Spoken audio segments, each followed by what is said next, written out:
So hello everyone, I would like to thank you that so much of you come to this presentation. In the following 20 minutes you will hear our personal story with the title From Bugs to Breaches, How to be a Security Tester and Why You Can Talk About It. At first, a short introduction. My name is Krivacsy and I have obtained my university degree at the BME.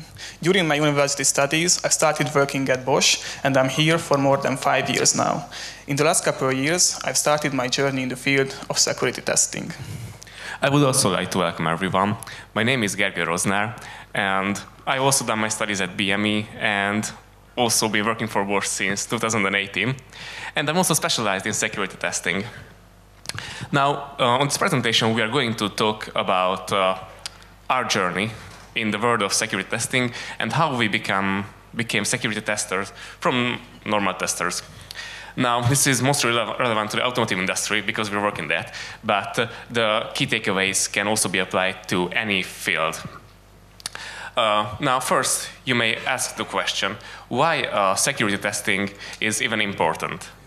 The answer for that question is quite simple. We can say that the modern vehicle is a rolling computer connected to the internet. In this slide, you can see a systematic structure of how a modern vehicle looks like. Here you can see some highlighted parts of the modern vehicle, which can be the victim of the security attacks. On the left side, you can see some kind of different ECUs, the electronic control units, which are responsible for the different functionalities of the car. This can be, for example, the transmission control unit, the door locking control unit, or even the battery management system, and many others. A modern vehicle can contain more than 100 ECUs. Between the ECUs, the connection is provided with the communication channels, which, depending on the necessary functionality, can be the LIN, the CAN, the FlexRay, or even the Ethernet.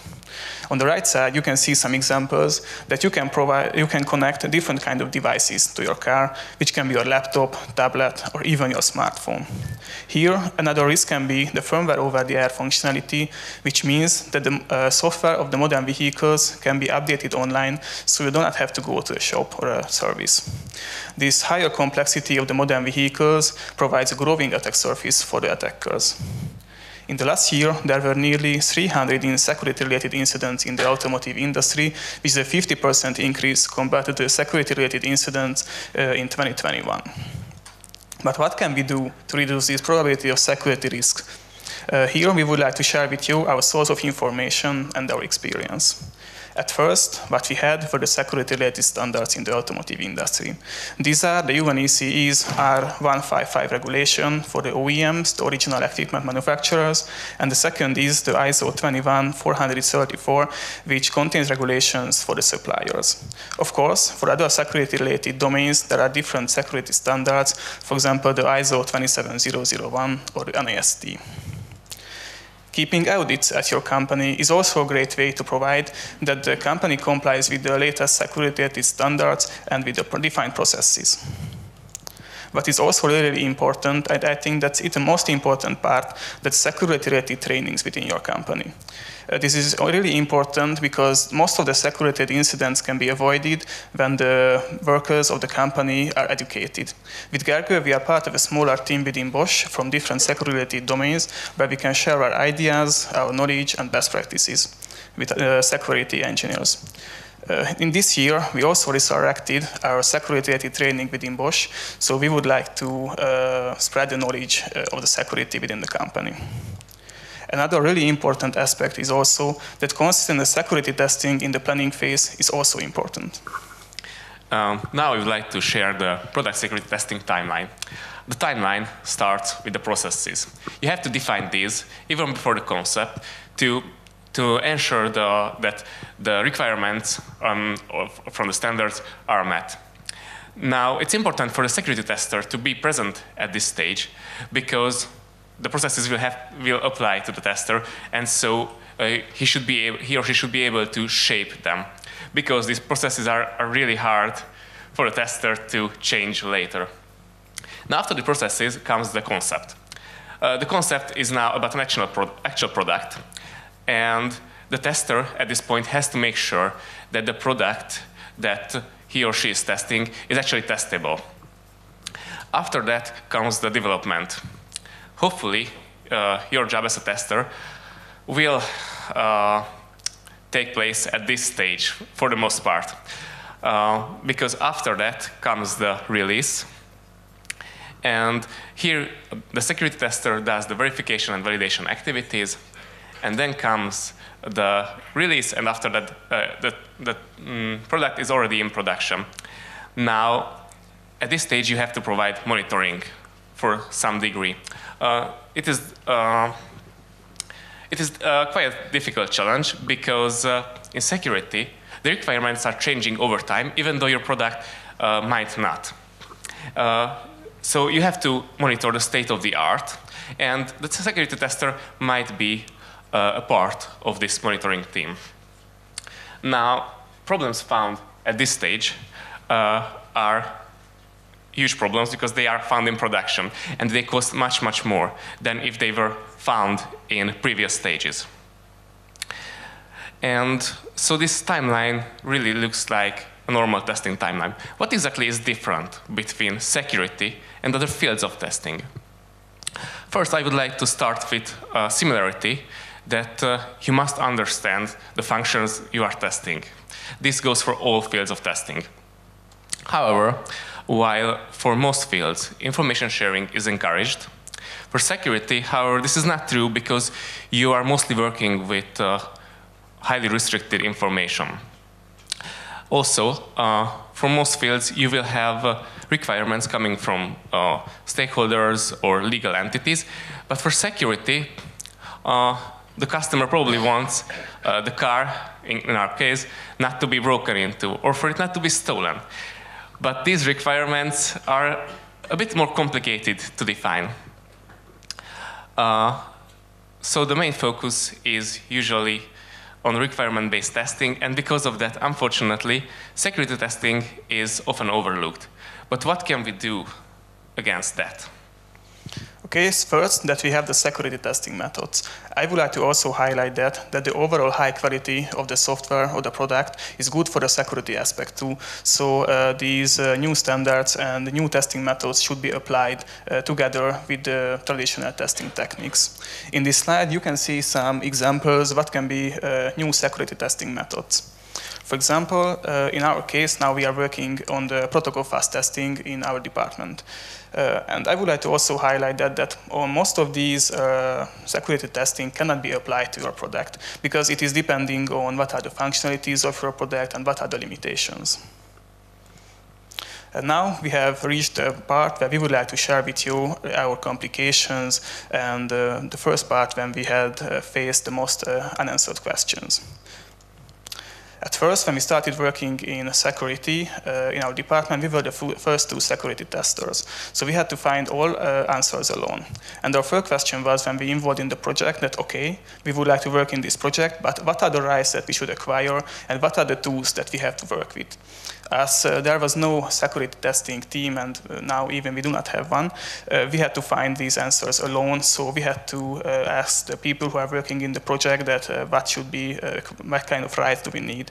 Which is also leads to another question that, okay, in this project, these are the rights and tools that we are using, but in a different project, it can be different. And okay, we have the rights, we know what kind of tools that we should use, but for this project, what are the base knowledge that we must acquire? And this is also a really important question because every project can have different aspects, different functionalities.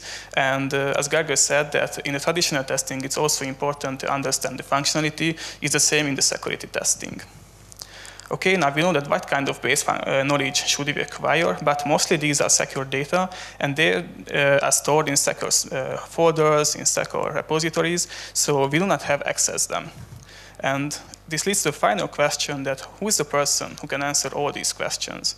As I also said that as we were the first two security testers, we had to find all these questions, for all these questions answered alone. So when we started, we thought that security was about the security of customer aspects. So you have a car, and you don't want that car to be stolen. It makes sense. However, turns out that security is much more than that.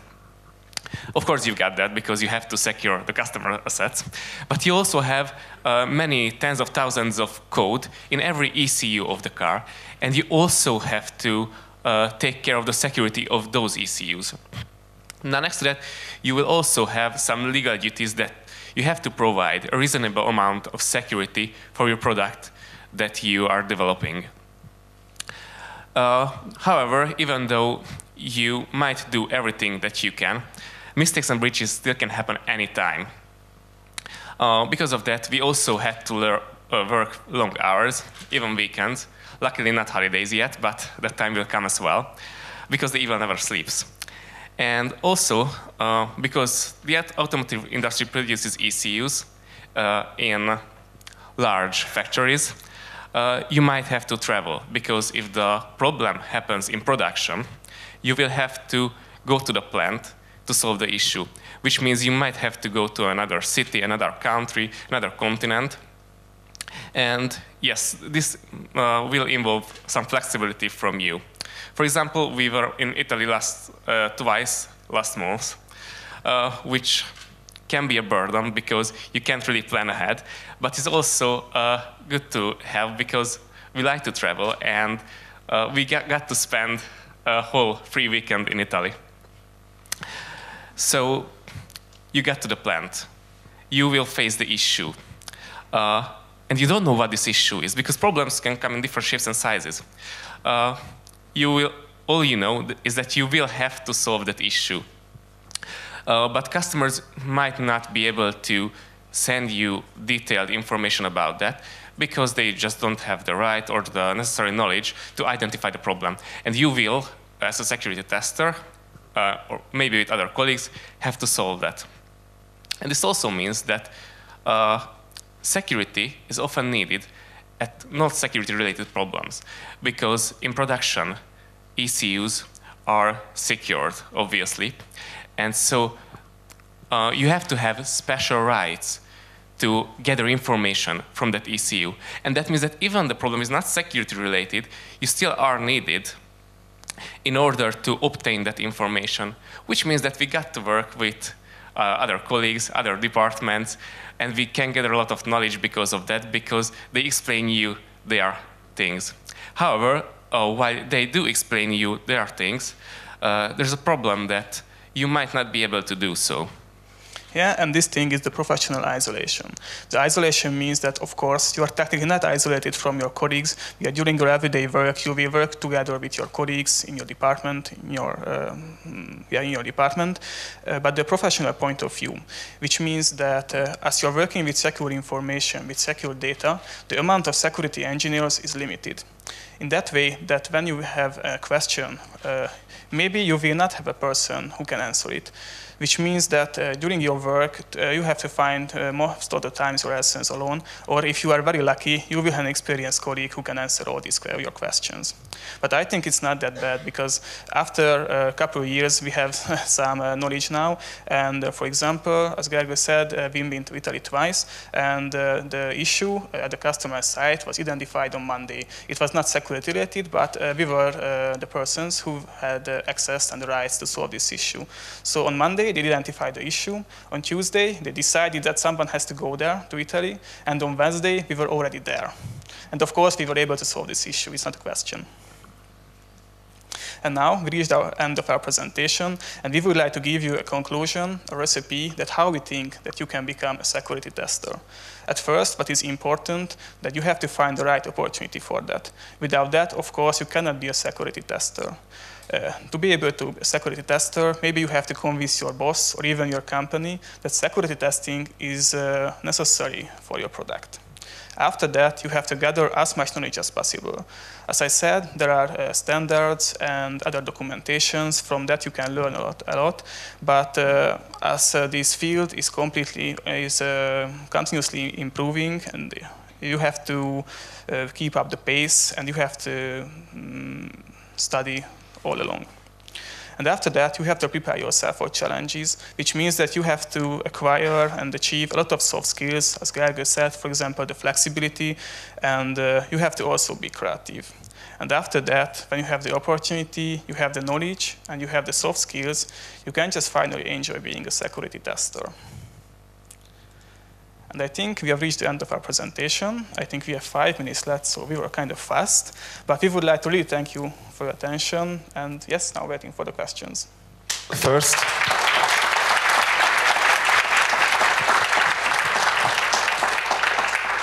As this was your first presentation on stage, the applause is really important. So yeah, thank you very much. Thank you. Yeah, please give it up. I think there are a few Bosch employees in the room, so that's maybe an understatement, but still it was great. So guys, we have lots of presentations, so we can dedicate like around 10 minutes for questions. So good. First of all, what is the difference between ethical hacking and security testing in your understanding? Okay, so ethical hacking consists of the process when the product is already out and someone hires a team to try to break the product after the development has ended. But security testing also works with the unfinished product. So you've seen the timeline, and you have to take place in all those activities, while the ethical hacking is mainly the part where the production has ended, and let's see how can we break the product. Yeah, actually, I have a security team too, and yeah, you have black box, gray box, white box from security testing, and you can pick. But actually, the product has to be there, so it's a finished product, or at least near to finish, and then you can penetration test the product. Sorry, this was your question. Next question: how do you prevent security issues in practice? Yes, so of course you cannot avoid all the security issues. So as we said, that you have to keep up with the industry and check what are the latest incidents. And of course, you cannot avoid everything. So maybe you have to act after that as soon as you can, and that way you can prevent that there won't be another huge issue about that. Anything to add, or you're okay with it? Okay. Yeah, I'm okay with it. Yeah. Okay. It's not easy to make a Q&A when you are two people to talk with. Which tools are you using in the automotive industry for security testing? If you can talk about that. Sometimes yeah, you cannot. That's a good question. So for us, we mainly use vector tools for CAN communication because we're communicating through CAN. Luckily, we, in the department, don't have any communication through the internet yet, so we're lucky in that field because we don't have to worry about that. But we also have special equipment what we built inside the company to test our products. That part I might not be able to talk about. Yeah, please don't. I think your boss is also here, so be careful what you say. Do you prefer manual security testing or automated? Which will find more bugs? Depending on how good is the product. So I think both of them is really important because the point of view can be different. Of course, for the most usual security-related issues, you can check it automatically. For example, the source code review and this kind of tests. But I think the manual testing is also really important. It's also hard to store the automated test cases and to run them because if everyone can run them, then they are not stored securely enough. And so you have to find a way and completely different storage places and rights for that to be possible. Yeah, so it's hard to automate security. We are working on that too. You mentioned security tester validates. What is the basis of validation in security field? Oh yeah, that's a good question. So even though it's hard to define exact requirements, you still have to have some requirements defined, and you are validating against those requirements. For example, this can be a securing method, the random number generation, and stuff like that. So there are still requirements, like in every field of testing, but these are just hard to define. And yes, and the requirement testing is getting even more important based on the European law. I think you know about that, that everyone will have to, if you want to sell to different departments, then you need to requirement test the products. And yes, you are nodding, so you know about that. We are also working on this. In average, how much time percentage of your testing work is dedicated for security testing? And now we are mostly working on security, but it is also depending on that what are the available projects that we have to work on. So now we are working on different aspects of testing. So we are also doing manual testing and test automation and this kind of stuff. But I would say now more than 50% of our work is done in the field of security testing. Also, when a problem happens in production, then you will have to work on that. Not only in 100% of your time, but maybe even more, because that has to be solved, obviously. Next question. Can you mention a basic real-life example for security test specification in automotive industry? Yes, I have some. I've kept a presentation at the Obodega University last week, so now I have some information about that.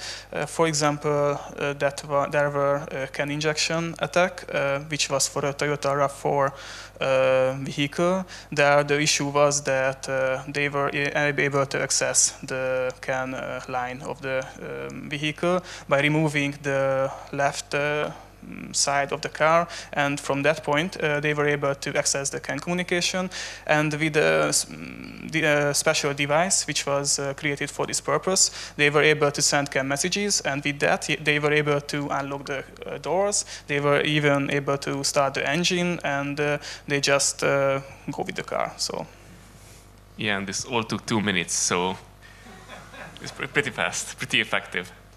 It's one of the biggest fears that someone will take over a self-driving car. You can imagine. From security perspective, when you are sitting in a car and you don't driving because the car drives itself, and someone takes control, anything can happen.